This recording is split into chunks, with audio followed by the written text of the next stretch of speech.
आज हम करेंगे पाठ श्रम विभाजन और जाति प्रथा। इस पाठ को हम बहुत ही इंटरेस्टिंग वे में बहुत ही मजेदार तरीके से समझने वाले हैं। और सिर्फ इतना ही नहीं, इसकी लाइन बाय लाइन एक्सप्लेनेशन तो हम करेंगे ही, साथ ही साथ इसी चैप्टर के एक्सरसाइज क्वेश्चन, इसी चैप्टर के इंपॉर्टेंट क्वेश्चन और इसी चैप्टर के एमसीक्यू टाइप क्वेश्चन भी हम इसी वीडियो में बात करेंगे। तो आज हमारे साथ अंत तक बने रहेगा। तो आइए शुरू करते हैं। नमस्ते, मेरा नाम आशीष है।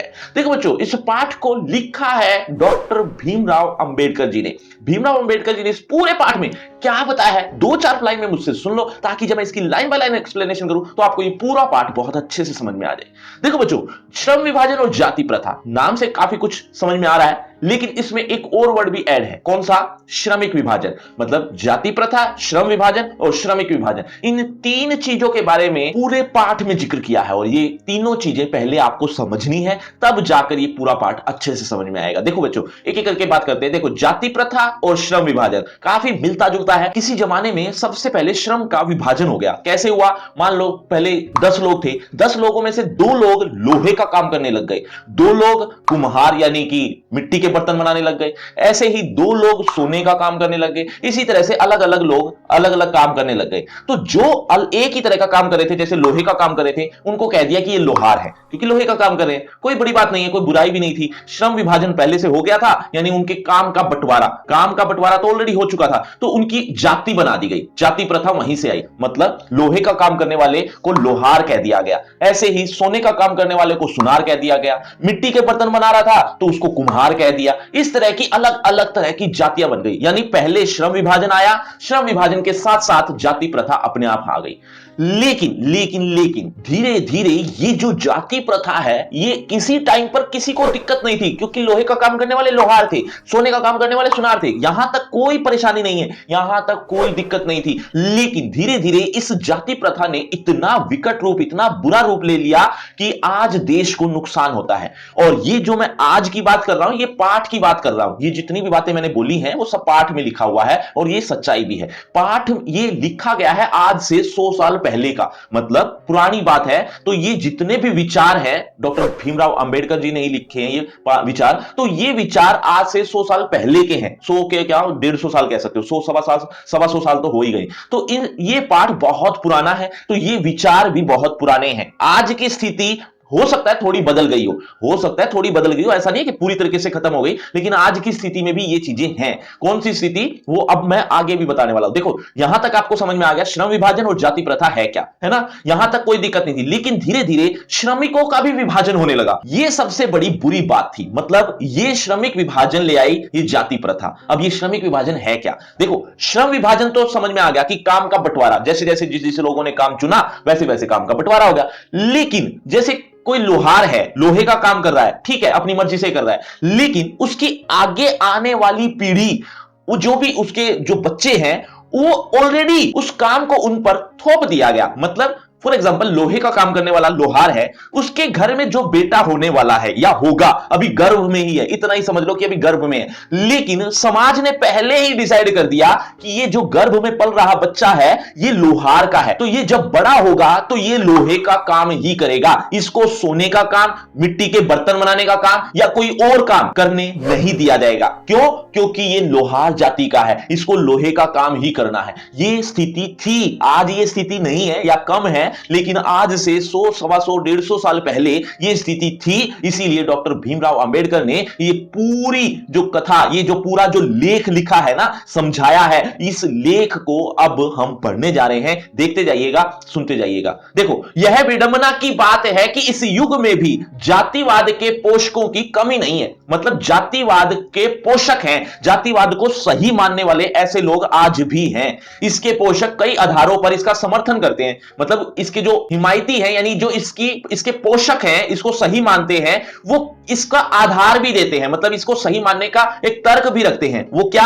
वो ये है, समर्थन का एक आधार यह कहा जाता है कि आधुनिक सभ्य समाज कार्य कुशलता के लिए श्रम विभाजन को आवश्यक मानता है। मतलब बात तो सही है। जैसे मान लो मुझे मिट्टी के बर्तन बनाने आते हैं, और मेरी जितनी भी पीढ़ी रही है वो सब मिट्टी के बर्तन बनाने में लगी हुई है या लगी हुई थी। तो अब स्थिति यह है कि अब जो मेरे आगे आने वाली पीढ़ी है, उसको मिट्टी के बर्तन बनाना अपने आप ही आ जाएगा। क्यों? क्योंकि मेरे घर में ही रहेंगे, मुझे देखेंगे मिट्टी के बर्तन बनाते हुए, वो कितने सालों से देख रहे हैं, तो वो एक अच्छा काम करेंगे, मिट्टी के बर्तन बनाने वाला काम।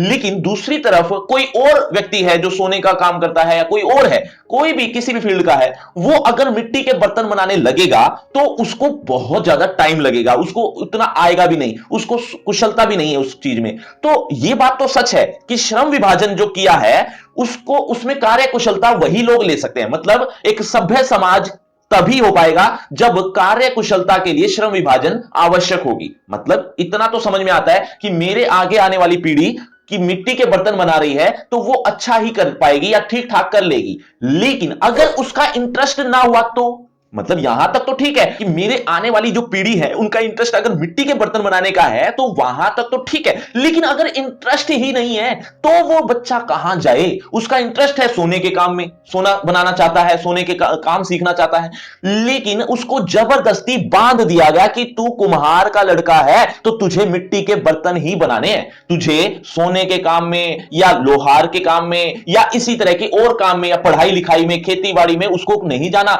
ये समाज एक बंदिश लगा देता है। तो जब तक इंटरेस्ट ही नहीं होगा तो वो काम अच्छा होगा कैसे?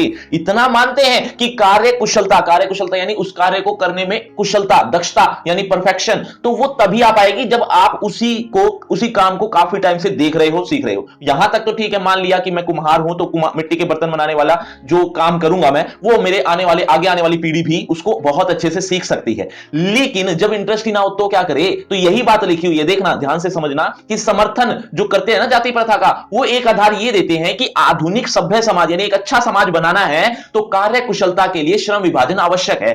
मतलब श्रम का विभाजन करना जरूरी है। यहां तक चलेगा, ठीक है। और चूंकि जाति प्रथा भी श्रम विभाजन का ही दूसरा रूप है, दोनों एक ही बात है, इसीलिए इसमें कोई बुराई भी नहीं है। यहां तक ही ठीक है। इस तर्क के संबंध में अब ये जो ऊपर की दो लाइन पढ़ी, ये तो वो लोग कह रहे हैं जो जाति प्रथा श्रम विभाजन को अच्छा मानते हैं। लेकिन लेखक इस बारे में क्या कहता है वो लिखा हुआ है कि इस तर्क के संबंध में पहली बात तो यही आपत्तिजनक है कि जाति प्रथा श्रम विभाजन के साथ साथ श्रमिक विभाजन का रूप लिए हुए है। अब आगे आने वाली पीढ़ी पहले से ही डिसाइड हो गई कि ये कौन सा काम करेंगी, ये कितना गलत है ना? उसका इंटरेस्ट, उसकी रुचि किस में होगी, ये कोई नहीं देख रहा। तो ये स्थिति थी, मैं पहले ही बता चुका हूं, ये स्थिति पहले बहुत ज्यादा मात्रा में थी, आज कम है। चलिए, साथ साथ श्रमिक विभाजन का रूप लिए हुए श्रम विभाजन निश्चय ही सभ्य समाज की आवश्यकता है। मतलब अगर अच्छा समाज बनाना है तो श्रम विभाजन करना पड़ेगा।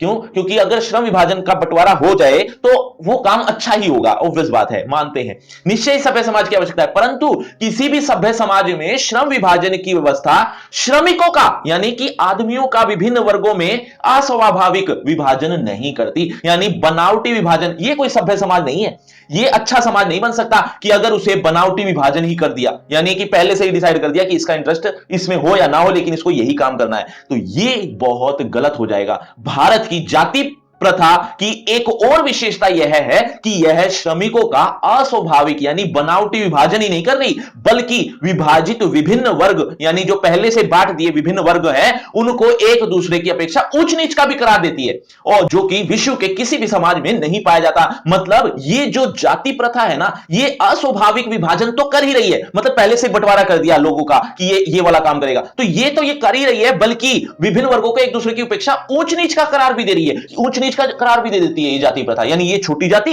ये बड़ी जाति, ये सोने का काम करे, ये ब्राह्मणों का काम करे, ये फलाने का काम करे, ये ढिमकाने का, इस तरह से अलग अलग कैटेगरी के हिसाब से अलग अलग जाति ऊंच नीच दे दी। मतलब ये ऊंची जाति, ये नीची जाति। अब मान लिया ठीक है कि उसको लोहे का काम पसंद है, उसको फलाने का काम पसंद है, उसको ये काम करना है, उसके हिसाब से उसको जाति दे दी, ठीक है यहां तक, लेकिन ऊंच नीच का भी करार दे दिया कि तू नीची जाति है। ये क्या बात हुई? मतलब ये जाति प्रथा हर एंगल से बहुत बुरी है। मतलब यही बात लेखक कहना चाह रहे थे कि ये अस्वाभाविक विभाजन तो कर ही रही है, बल्कि ऊंच नीच का करार भी दे रही है, तो ये दोनों तरीके से गलत है। बच्चों, लेखक का नाम अभी थोड़ी देर पहले ही बताया, एक बार जल्दी से कमेंट करके बताओ अगर आप जानते हो तो। देखना चाहता हूं कितने बच्चे मेरी बातें ध्यान से सुन रहे हैं। अब आगे के पैराग्राफ में जो बता रखा है वो भी ध्यान से सुनो। ध्यान से देखोगे तो पहले श्रमिक विभाजन हो गया, मतलब लोग अपने काम को पहले से चुन चुके थे, तो श्रमिक विभाजन के बाद श्रम विभाजन हो ही गया था, है ना? मतलब लोगों ने पहले काम का चुनाव किया, यानी एक तरह का श्रम विभाजन कर लिया, उसके बाद जाति प्रथा बनी, है ना? लेकिन समय के अनुसार, समय बीतने के बाद क्या हुआ, कुछ टाइम के बाद उल्टा चलने लगे कि जाति प्रथा के बाद श्रम विभाजन हुआ और श्रम विभाजन के बाद श्रमिक विभाजन। ये उल्टा चलना कितना गलत है। मतलब जाति प्रथा से डिसाइड हो रहा है कि उनके काम क्या होगा और उस काम को लेकर आगे आने वाली पीढ़ी क्या काम करेंगी वो डिसाइड हो रहा है। मतलब अगर कोई जाति लोहार की है तो लोहार जाति लोहे का काम करती है, उसका श्रम यही है ना। लेकिन आगे आने वाली जो पीढ़ी है यानी उसके बच्चे हैं वो ऑलरेडी डिसाइड, मतलब उनके काम का ऑलरेडी डिसाइड हो चुका है कि वो श्रम क्या करेंगे, वो यही लोहे का काम करेंगे। यानी एक तरह से श्रमिक विभाजन हो गया।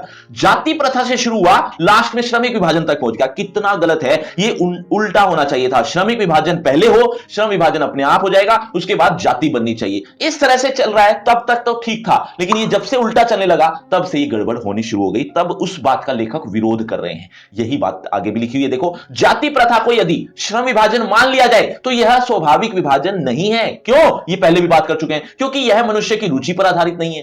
कुशल व्यक्ति या सक्षम श्रमिक समाज का निर्माण अगर करना है, मतलब कुशल व्यक्ति बनाना है किसी को, तो उसके लिए क्या करना होगा? इसके लिए यह आवश्यक है कि हम व्यक्तियों की क्षमता इस सीमा तक विकसित करें जिससे वह अपना पेशा या कार्य चुनाव स्वयं कर सके।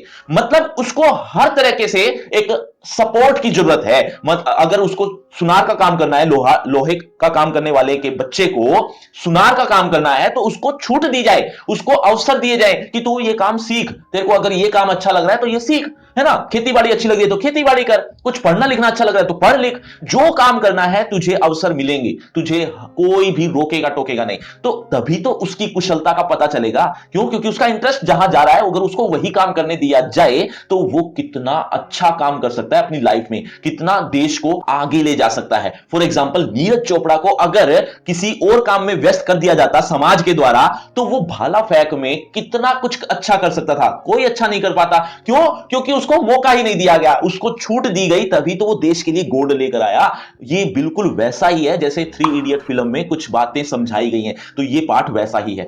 आगे देखते हैं। तो हमें व्यक्ति को क्षमता इस सीमा तक विकसित कर देनी चाहिए कि वह अपना पेशा या कार्य का चुनाव स्वयं कर ले। इस सिद्धांत के विपरीत जाति प्रथा का मतलब, अब इस नियम जो ये ऊपर लिखा हुआ है ना कि उस पेशे का चुनाव स्वयं कर सके, इतनी छूट दे देनी चाहिए, लेकिन इस नियम के विरुद्ध यानी विपरीत जाति प्रथा का दूषित सिद्धांत यानी दूषित नियम यह कहता है कि इससे मनुष्य के प्रशिक्षण अथवा उसकी निजी क्षमता का विचार किए बिना दूसरे ही दृष्टिकोण से, जैसे कि माता पिता का सामाजिक स्तर के अनुसार कि उसके माता पिता क्या कर रहे हैं, उसके अनुसार पहले से ही अर्थात गर्भ धारण के समय ही मनुष्य का पेशा निर्धारित कर दिया जाता है। यह जाति प्रथा में होता है। कितना नुकसानदायक है यह जाति प्रथा। यही बात आगे भी लिखी हुई है। जाति प्रथा पेशे का दोषपूर्ण पूर्व निर्धारण ही नहीं करती, मतलब यह तो निर्धारण करती है, बल्कि उसके साथ साथ मनुष्य को जीवन भर के लिए एक पेशे में बांध भी देती है। भले ही पेशा अनुपयुक्त या अपर्याप्त होने के कारण वह भूखों मर जाए। मतलब कोई व्यक्ति एक ही पेशे में बंधा हुआ है और धीरे धीरे समय के अनुसार तकनीक में बदलाव आ गया, समय में बदलाव आ गया, अब उसका काम चल नहीं रहा, तो क्या वो अपना काम बदल नहीं सकता?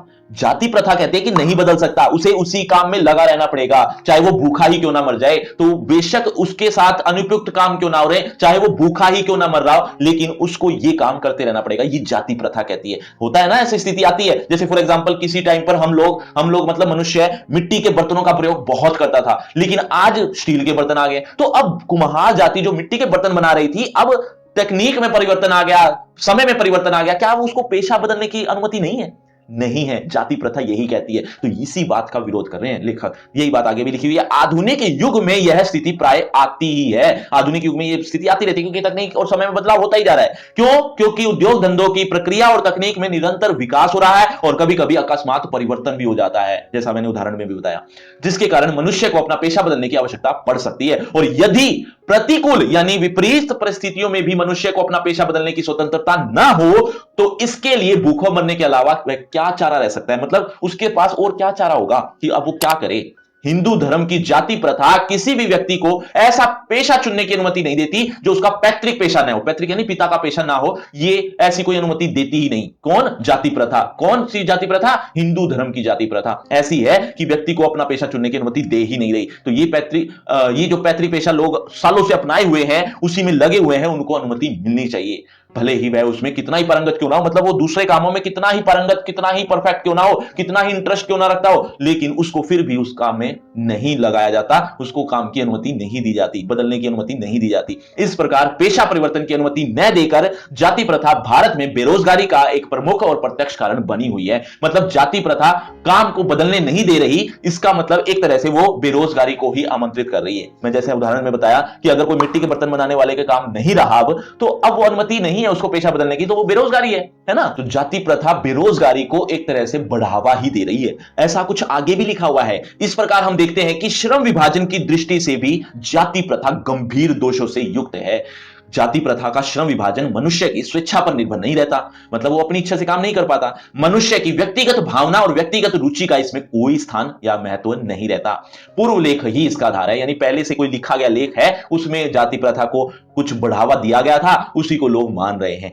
और इस आधार पर हमें यह स्वीकार करना पड़ेगा कि आज के उद्योग में गरीबी और उत्पीड़न इतनी बड़ी समस्या नहीं है। गरीबी इतनी बड़ी समस्या नहीं है जितनी कि यह है कि बहुत से लोग निर्धारित कार्य को अरुचि के साथ केवल विवशतावश करते रहते हैं। विवशता यानी मजबूरी बस एक ही काम में लगे हुए हैं, उनका मन भी नहीं लगता, फिर भी वो उसी काम में लगे रहते हैं। तो ये स्थिति कितनी भयावह है। मतलब एक मनुष्य जिसका काम में इंटरेस्ट है नहीं, फिर भी उसी काम में उसको लगाया जा रहा है जबरदस्ती, तो क्या वो काम अच्छा कर पाएगा? नहीं, उसका इंटरेस्ट तो है नहीं, उसका काम तो इंटरेस्ट तो कहीं दूसरी जगह है। तो उसको अगर वो वाला काम दिया जाता तो वो काम अच्छा करता, लेकिन उसको उस काम में लगाया जा रहा है जहां पर उसका इंटरेस्ट नहीं है। अब स्थिति यह आएगी कि अब वो जैसे तैसे काम को टालना चाहेगा, यानी वो अच्छा काम वो कर ही नहीं पाएगा। यही बात लिखी हुई है, देखो कि विवशतावश वो करते ही रहते हैं। ऐसी स्थिति स्वभावतः मनुष्य को दुर्भावना से ग्रस्त रहकर टालू काम करने और कम काम करने के लिए प्रेरित करती है। मतलब वो काम को टालना चाहेगा, टालू काम करेगा, जैसे तैसे उसको निपटाना चाहेगा, वो अच्छा काम वो कर नहीं पाएगा। ऐसी स्थिति में जहां काम करने वालों का न दिल लगता हो न दिमाग, कोई कुशलता कैसे प्राप्त की जा सकती है? कुशलता तो कहां से आएगी? वो तो बस वैसे ही टाल रहा है अपने काम को। अतः यह निर्विवाद, यानी कोई विवाद नहीं है इस पर, क्या कि इस बात से सिद्ध हो जाता है कि आर्थिक पहलू से भी, आर्थिक यानी पैसों से संबंधित फाइनेंशियल कंडीशन से भी जाति प्रथा हानिकारक प्रथा है। जाति प्रथा हर एंगल से ही गलत है, ये साबित हो जाता है, क्योंकि यह मनुष्य की स्वाभाविक प्रेरणा, रुचि व आत्मशक्ति को दबाकर उन्हें अस्वाभाविक नियमों में जकड़कर निष्क्रिय बना देती है। निष्क्रिय यानी क्रियाहीन बना देती है, काम करने का मन नहीं लगता। बच्चों, अस्वाभाविक का अर्थ मैंने क्या बताया था? एक बार जल्दी से कमेंट करके बताओ, देखते कितने बच्चे याद भी रखते जा रहे हैं। अब ध्यान से सुनो, इसका दूसरा पार्ट है, मतलब पार्ट एक ही है लेकिन इसके पार्ट दो हैं, जिसमें एक पार्ट हम ऑलरेडी पढ़ चुके हैं, दूसरा है मेरी कल्पना का आदर्श समाज। अब इस पार्ट में क्या है? पार्ट यही इसी से रिलेटेड है, लेकिन पोर्शन अलग है, पार्ट अलग है। उसमें क्या था? उसमें था जाति प्रथा के विरुद्ध बातें। अब लेखक यहां पर यह कहेगा कि मेरे पॉइंट ऑफ व्यू से आदर्श समाज कैसा हो सकता है। मतलब अगर जाति प्रथा को अगर हम नकार दें या इस तरह का समाज हमें नहीं चाहिए जो नुकसानदायक है, तो मेरी कल्पना में आदर्श समाज कैसा हो या किस तरह से एक वातावरण होना चाहिए समाज का, वो अब हम इस पार्ट में यानी आगे आने वाले पैराग्राफ्स में पढ़ने वाले हैं। जिस जो लेखक के खुद के पॉइंट ऑफ व्यू है वो अब देखो ये तीन बातें लेखक ने अपने आदर्श समाज में इंक्लूड की हैं। मतलब ये तीन बातें होनी चाहिए किसी भी आदर्श समाज में, तो वो एक अच्छा समाज बन सकता है। पहली, स्वतंत्रता, मतलब आजादी। किस तरह की आजादी? कि वो कोई भी व्यक्ति है, अगर उसको किसी और काम में मन लगता है तो उसको उसकी आजादी होनी चाहिए। किस तरह की आजादी? उसको अपने काम को चुनने की आजादी और कहीं भी आ जा सके, इस तरह की स्वतंत्रता। इस तरह की स्वतंत्रता अगर समाज में उपलब्ध है तो वो एक अच्छा समाज बन सकता है। इसके साथ साथ भ्रातृता, भ्रातृता मतलब भाईचारा। अब ये भाईचारा भी होना बहुत जरूरी है। सिर्फ स्वतंत्रता होने से ही काम नहीं चलेगा। मतलब अगर किसी व्यक्ति को अगर कोई और काम करना है, अपने काम में उसका मन नहीं लग रहा, अब उसने चुनाव कर लिया, उसको स्वतंत्रता तो मिल गई कि मुझे कोई दूसरा काम करना है, लेकिन अगर समाज में भाईचारा ही नहीं हुआ तो वो दूसरा काम कर कैसे पाएगा? फॉर एग्जाम्पल, अगर कोई लोहार जाति का है, वो चाहता है कि मुझे सोने का काम करना है, मुझे वो बड़ा अच्छा लगता है, उसका इंटरेस्ट है वहां पर। अब सुनार के अंदर भाईचारा नहीं होगा तो वो उस काम को सिखाएगा ही नहीं, है ना। तो भाईचारा होना भी बहुत जरूरी है कि अगर कोई दूसरी जाति का आ गया है या दूसरे काम को सीखने वाला मेरा काम सीखना चाहता है तो वो उसको उतने ही शिद्दत के साथ सिखाए जैसे वह अपने बच्चे को सिखाता है। तो इतना भाईचारा, इतनी भ्रातृता उसके अंदर होनी ही चाहिए। और तीसरा है समता। समता यानी समानता, सबको समान अवसर। इसके बारे में भी बात करेंगे, लेकिन पहले जो दो बातें पढ़ी वो समझ लेते हैं। देखो यही लिखा हुआ है कुछ, जाति प्रथा के खेदजनक परिणामों की नीरस गाथा यानी बोरिंग गाथा को सुनते सुनाते आप में से कुछ लोग निश्चय ही उब गए होंगे, क्यों? यह अस्वाभाविक भी नहीं है, क्योंकि यह बनावटी भी नहीं है। अतः अब मैं समस्या के रचनात्मक पहलू को लेता हूं, यानी अपनी क्रिएटिविटी दिखाता हूं या रचना करके दिखाता हूं कि मेरे द्वारा जाति प्रथा की आलोचना सुनकर आप लोग मुझसे यह प्रश्न पूछना चाहेंगे कि यदि मैं जातियों के विरुद्ध हूं तो फिर मेरी दृष्टि में आदर्श समाज क्या है? ठीक है, यदि आप ऐसा ही पूछेंगे तो मेरा उत्तर होगा, हालांकि आपने लोगों ने पूछा भी नहीं, फिर भी लेखक ने जवाब दिया, क्या कहा कि मेरा उत्तर होगा कि मेरा आदर्श समाज स्वतंत्रता, समता और भ्रातृता यानी भाईचारे पर आधारित होगा। क्या यह ठीक नहीं है कि भ्रातृता अर्थात भाईचारे में किसी को क्या आपत्ति हो सकती है? मतलब किसी भी आदर्श समाज में इतनी गतिशीलता यानी एक जगह से दूसरी जगह पर जाना, इतनी गतिशीलता तो होनी चाहिए जिससे कि कोई भी वांछित परिवर्तन समाज के एक छोर से, एक किनारे से, छोर मतलब किनारा, एक छोर से दूसरे तक संचारित हो सके, एक जगह से दूसरी जगह तक वो जा सके। परिवर्तन अगर हो गया है तो वो परिवर्तन सबके लिए हो, ऐसा नहीं है कि किसी एक जाति या एक ही श्रमिकों के लिए वो नुकसानदायक हो जाए। अब वो काम बदलना चाहे तो ऐसा ना हो कि किसी कोई उसका साथ ना दे, यही बात लिखी हुई है। ऐसे समाज के बहुविधि हितों में सबका भाग होना चाहिए, यानी सबको हेल्प करनी चाहिए और तथा सबको उनकी रक्षा के प्रति सजग रहना चाहिए। सामाजिक जीवन में अबाध यानी कोई रोक टोक ना हो, ऐसे संपर्क के अनेक साधन व अवसर उपलब्ध रहने चाहिए। मतलब कोई किसी से सीखना चाहता है तो उसको सिखाएं, जाति को देखकर उसको नेगलेक्ट ना करें, यही बात लिखी हुई है। तात्पर्य यह है कि दूध पानी, जैसे दूध और पानी का अगर मिश्रण कर दिया जाए तो यह पहचान पाना मुश्किल हो जाता है कि कितना पानी है कितना दूध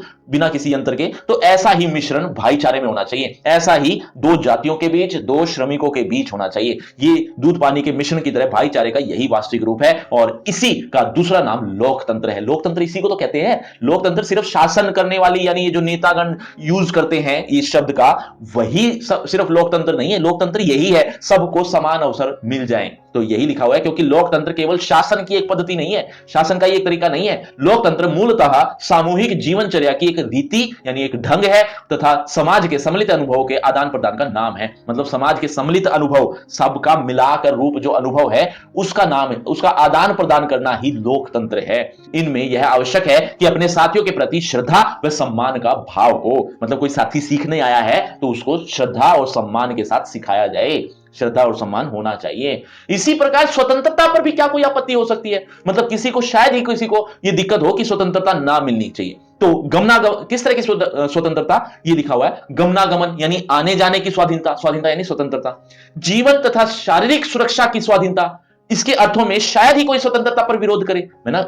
इन चीजों पर शायद ही कोई विरोध करेगा कि किसी को आने जाने में रोक टोक लगा दो, किसी को शारीरिक सुरक्षा करने की रोक टोक लगा दो, इस पर तो कोई शायद ही विरोध करे।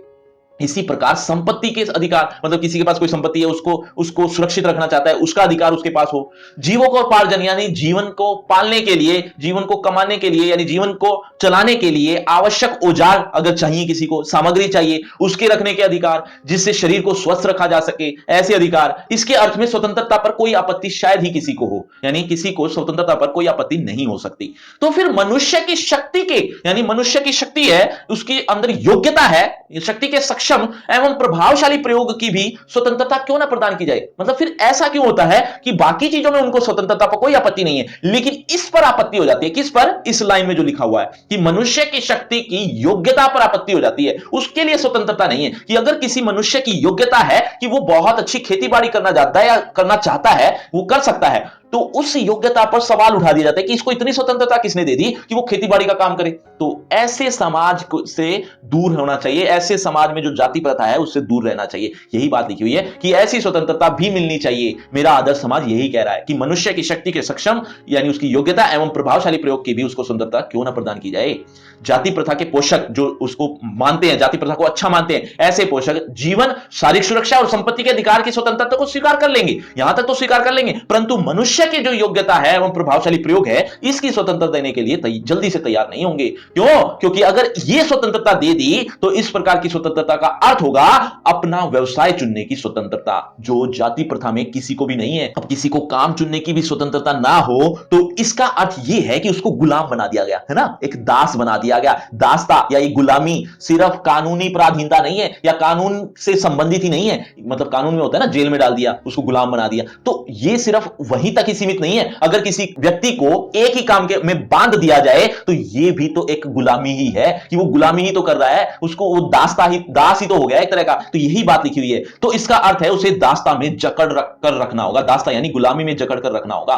क्यों? क्योंकि दास्ता केवल कानूनी पराधीनता को ही नहीं कहा जा सकता। दास्ता में वह स्थिति भी है, वह स्थिति भी सम्मिलित है जिससे कुछ व्यक्तियों का दूसरे लोगों के द्वारा निर्धारित व्यवहार और कर्तव्यों का पालन करने के लिए विवश होना पड़ता है। मतलब दूसरे के द्वारा निर्धारित व्यवहार कर दिया, यानी वो काम में बांध दिया गया, तो उसको पालन करना पड़ता है और विवश होना पड़ता है, यानी मजबूर होना पड़ता है। यह स्थिति कानूनी पराधीनता न होने पर भी पाई जा सकती है। मतलब किसी को गुलाम बनाना बिना कानून के। उदाहरण के लिए जाति प्रथा की तरह ऐसे वर्ग होना संभव है। ऐसे जाति प्रथा में ऐसे वर्ग मिल जाते हैं जहां कुछ लोगों को अपनी इच्छा के विरुद्ध पेशे अपनाने पड़ते हैं। क्यों?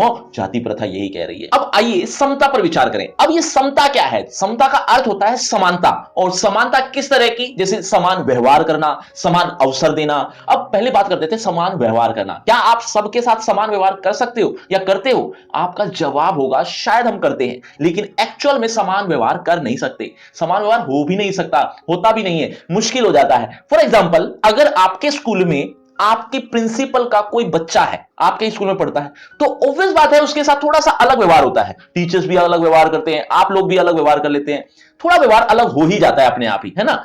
ऐसे ही जो फेमस पर्सनैलिटी हैं, उन जैसे फॉर एग्जांपल सचिन तेंदुलकर हैं, नरेंद्र मोदी जी हैं, या इस तरह के लता मंगेशकर जी हैं, इस तरह के और भी फील्ड के अलग अलग लोग जो फेमस हैं, उनके बच्चे जो हैं, उनके बच्चों के साथ, उनके परिवार के साथ क्या अलग व्यवहार होता है? हाँ, होता है, हो जाता है। लेकिन लेखक कहता है समान व्यवहार करना चाहिए हमें। एक बात और ध्यान रखना, ये बात वो उनके परिवार के लोगों के लिए कह रहा है, ये नहीं कि उनके खुद के साथ समान व्यवहार नहीं हो सकता और ना ही करना चाहिए। क्यों? क्योंकि जो फेमस हो चुके हैं वो कुछ ना कुछ अपने टैलेंट के बल पे हुए हैं। फॉर एग्जांपल सचिन तेंदुलकर है, वो अच्छा फुटबॉलर है, कोई अच्छा हॉकी प्लेयर है, जो अपने टैलेंट के बलबूते पर, अपने प्रयत्न के बलबूते पर बहुत मेहनत से एक पोजीशन पर पहुंचे हैं। उस पोजीशन पर अलग व्यवहार करना उचित है, उसके साथ अलग व्यवहार करना भी चाहिए। वो वीआईपी हैं एक तरह के, तो उनके साथ समान व्यवहार नहीं होना चाहिए। वो तो असमान व्यवहार के अधिकारी हैं, उनके साथ तो ऐसा ही करना चाहिए। लेकिन उनके जो परिवार के लोग हैं, उनके जो बच्चे हैं, उनकी जो पीढ़ियां हैं,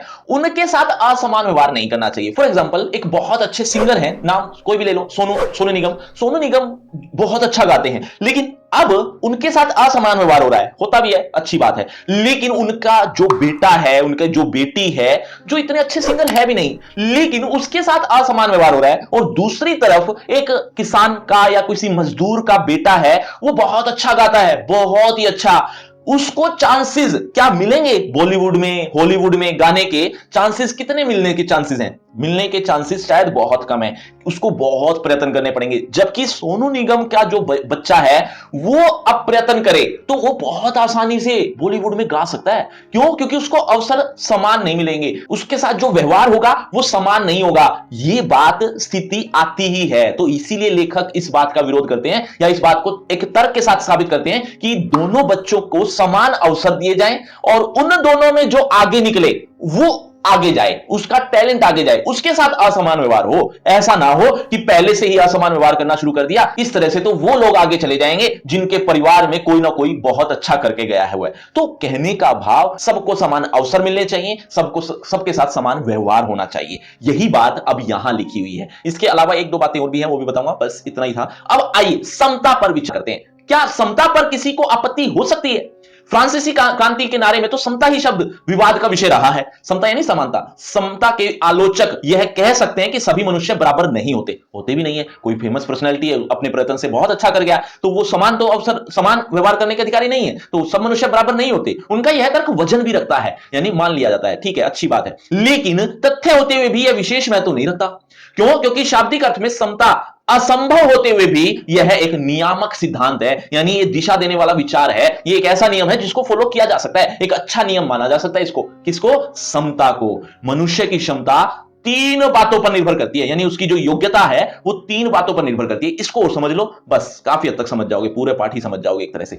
शारीरिक वंश परंपरा, सामाजिक उत्तराधिकारी, और तीसरा है मनुष्य के अपने प्रयत्न। देखो एक एक करके समझते हैं। शारीरिक वंश परंपरा, मान लो कि कोई पहलवान है ना, उसका बच्चा अपने आप ही पहलवानी गिरी करने लग जाता है ना, होता ही है, ये स्वाभाविक है। उसका जो शरीर होगा उसके बच्चों का, तो वो भी बहुत अच्छा ही होगा, मोस्टली ऐसा ही देखने को मिलता है। तो उसकी वजह से उसको असमान व्यवहार मिलता है। किसको? उसके बच्चे को। हालांकि वो जो पहलवान बना है उसने तो अपने प्रयत्न किए ही है, उसके साथ असमान व्यवहार करो, लेकिन जिसको अपने आप ये चीजें मिल गई उसके साथ भी असमान व्यवहार कर रहा है समाज। तो ऐसे ही दूसरा भी है, सामाजिक उत्तराधिकारी। सामाजिक उत्तराधिकारी का मतलब यही है कि समाज में जो बहुत अव्वल दर्जे पर हैं, उत्तराधिकारी हैं, बहुत अच्छे दर्जे पर पहुंच चुके हैं, जैसे मैंने एग्जांपल लिया था सोनू निगम का, वो एक फेमस पर्सनैलिटी है, तो उनके जो बच्चे हैं उनको उनके साथ असमान व्यवहार करना, ये भी कितना गलत है। तो ये जो सामाजिक उत्तराधिकारी है ना, इसके बारे में थोड़ा लिखा भी हुआ है। सामाजिक परंपरा के रूप में माता पिता की कल्याण कामना, मतलब माता पिता की कल्याण कामना मिल जाती है उनको, यानी जैसे मैंने एग्जांपल लिया था सोनू निगम का, तो उनके बच्चों को कल्याण कामना मिल गई, यानी सिंगिंग में अगर वो कुछ करना चाहें तो वो बहुत अच्छे से कर सकते हैं। तो माता पिता की कल्याण कामना भी मिल जाती है, या फिर शिक्षा, या फिर वैज्ञानिक ज्ञानार्जन आदि, यानी ये चीजें उनको मिल जाती हैं। सभी उपलब्धियां जिसके कारण सभ्य समाज जंगली लोगों की अपेक्षा, मतलब एक आम लोगों की अपेक्षा विशिष्टता प्राप्त करता है। विशिष्टता माने विशेष, विशेष का मतलब जो वो बच्चे हैं उनको विशेषता मिल जाती है, एक विशेष व्यवहार के अधिकारी बन जाते हैं वो अपने आप ही। तो ये हुआ सामाजिक उत्तराधिकारी। एक बार फिर से बता देता हूं, शारीरिक वंश परंपरा वो जो शारीरिक रूप से अलग हो और उसके साथ असमान व्यवहार किया जा रहा है। उसके साथ किसके साथ? उनके बच्चों के साथ। उनके जो माता पिता हैं उन्होंने जो अपने अपने बलबूते पर कुछ अच्छा अचीव किया, उनकी बात नहीं हो रही, उनके बच्चों की बात हो रही है जिनको असमान व्यवहार मिल रहा है शारीरिक वंश परंपरा की वजह से। सामाजिक उत्तराधिकारी, कोई सामाजिक उत्तराधिकारी यानी कोई फेमस पर्सनालिटी है, उसके जो बच्चे हैं उनको भी उनके साथ भी असमान व्यवहार होता है। सामाजिक उत्तराधिकारी कई तरह के हो सकते हैं, जैसे कि माता पिता की कल्याण कामना मिल सकती है, उनको शिक्षा मिल सकती है, वैज्ञानिक ज्ञानार्जन मिल सकते हैं, अलग अलग तरह की चीजें हो सकती है, मतलब अलग अलग कैटेगरी हो सकती है। लेकिन एक ही वर्ड में बात करें तो सामाजिक उत्तराधिकारी, जो अच्छे फेमस पर्सनालिटी है उनके बच्चों की बात हो रही है, तो वो उनको भी असमान व्यवहार मिल जाता है। और तीसरा आता है, ध्यान से सुनना, मनुष्य के अपने प्रयत्न। मनुष्य अपने प्रयत्न से असमान व्यवहार के अधिकारी बन जाते हैं, यानी उनके साथ असमान व्यवहार होता है, समान व्यवहार नहीं होता, उनके साथ असमान व्यवहार होता है। क्यों? क्योंकि उन्होंने खुद प्रयत्न किए हैं, यानी वो अपनी मेहनत से एक बड़े लेवल पर पहुंच जाते हैं। तो ये तीन चीजें हैं, पहली, दूसरी और तीसरी। अब आपके दिमाग में भी आ गया होगा और लेखक भी यही कह रहा है, क्या? कि पहली दो चीजों में असमान व्यवहार करना ये गलत है। हां, तीसरी चीज में असमान व्यवहार हो रहा है तो ठीक है। क्यों? क्योंकि मनुष्य ने मेहनत की है, एक आदमी ने अपनी मेहनत के बलबूते पर असमान व्यवहार पाया है, कमाया है, तो वो तो ठीक है, लेकिन ये दो चीजें गलत हैं। यही बात लेखक भी कह रहा है। देखते जाइएगा, सुनते जाइएगा, यही कुछ लिखा हुआ है। इन तीन दृष्टियों से निसंदेह मनुष्य समान नहीं होते, मतलब इन तीनों दृष्टियों से मानते हैं कि मनुष्य समान नहीं होते। तो क्या इन विशेषताओं के कारण समाज को भी उनके साथ असमान व्यवहार करना चाहिए? समता विरोध करने वाले के पास इसका क्या जवाब है? आगे भी कुछ लिखा हुआ है, ध्यान से सुनना। लेकिन दास्ता का मतलब अभी थोड़ी देर पहले ही बताया था, एक बार जल्दी से कमेंट करके बताओ, देखना चाहता हूं कौन कौन बच्चे हैं जो मेरी बातें अभी तक भी ध्यान से सुन रहे हैं। अब देखो, व्यक्ति विशेष के दृष्टिकोण से असमान प्रयत्न के कारण, यानी अपनी मेहनत के कारण असमान व्यवहार को अनुचित नहीं कहा जा सकता। मतलब वो अपने प्रयत्न से कुछ कर लेता है, उसके व्यवहार को असमान नहीं कहा जा सकता, या यूं कह सकते हो असमान व्यवहार को गलत नहीं कह सकते। साथ ही प्रत्येक व्यक्ति को अपनी क्षमता का विकास करने का पूरा प्रोत्साहन देना सर्वथा उचित है। परंतु यदि मनुष्य प्रथम दो बातों में असमान है, यानी प्रथम दो बातें अगर उसके अंदर है, तो क्या इस आधार पर उनके साथ भिन्न व्यवहार करना उचित है? नहीं। उत्तम व्यवहार के हक की प्रतियोगिता हो, यानी सबको देखा जाए, ऐसी प्रतियोगिता हो, प्रतियोगिता मतलब कंपटीशन, ऐसा कंपटीशन हो कि जिसमें यह देखा जाए कि उत्तम व्यवहार किसको ज्यादा मिल रहा है, अच्छा व्यवहार किसके साथ किया जा रहा है, तो वे लोग निश्चय ही बाजी मार ले जाएंगे जिन्हें उत्तम कुल, शिक्षा, पारिवारिक ख्याति, ख्याति यानी फेमस, पैतृक संपदा यानी पिता की संपत्ति, तथा व्यवसायिक प्रतिष्ठा का लाभ प्राप्त, यानी जिनके माता पिता की कल्याण कामना हुई, यानी माता पिता ने कुछ अपने बच्चों के लिए कर दिया, वो तो इस बाजी को ले जाएंगे, यानी उत्तम व्यवहार के हकदार बन ही जाते हैं। इस प्रकार पूर्ण सुविधा संपन्नों को ही उत्तम व्यवहार का हकदार माना जाना वास्तव में निष्पक्ष निर्णय नहीं कहा जा सकता। मतलब वो असमान व्यवहार उनके साथ हो रहा है जिनके जो वो बच्चे हैं, तो ये तो एक तरह का निष्पक्ष निर्णय नहीं हुआ। निष्पक्ष तो नहीं है ना, वो तो अपने आप ही उनको मिल गया, क्योंकि उनके माता पिता ने अच्छा काम किया था या कुछ अलग किया था। तो निष्पक्ष निर्णय नहीं कहा जा सकता, क्योंकि यह तो सुविधा संपन्नों के पक्ष में निर्णय देना होगा, कि जिनके पास सुविधा संपन्न है, जो सुविधा संपन्न मतलब जिनको अच्छा खासा कुछ मिल चुका है अपने माता पिता से, तो उनके पक्ष में निर्णय देना ही हो गया एक तरह से। अतः न्याय का तकाजा, न्याय तो तभी हो सकता है कि जहां हम तीसरे यानी प्रयासों की असमानता, जो मनुष्य के अपने वश की बात है, यानी अपने प्रयास से कुछ उसने कर दिखाया, तो वो तीसरा है, वो तीसरा पॉइंट है, उसके आधार पर मनुष्य के साथ असमान व्यवहार को उचित ठहराते हैं, वो उचित है। वहां जबकि वहां प्रथम दो आधारों पर जो मनुष्य के अपने बस की बात नहीं है, वो तो बस उस परिवार में जन्म ले लिया उसने, है ना, इसीलिए उसको असमान व्यवहार मिल रहा है, तो उसकी खुद की बस की तो बात थी नहीं, उसके खुद के प्रयत्न तो थे ही नहीं, वो तो बस अच्छे परिवार में उन्होंने जन्म ले लिया, तो उनको वहां असमान व्यवहार मिलने लगा। तो वही लिखा हुआ है, वहां प्रथम दो आधारों पर, जिसको मनुष्य के अपने बस की बात भी नहीं थी, उनके आधार पर उनके साथ असमान व्यवहार नितांत अनुचित है, और हमें ऐसे व्यक्तियों के साथ यथासंभव यानी जितना हो सके समान व्यवहार करना चाहिए।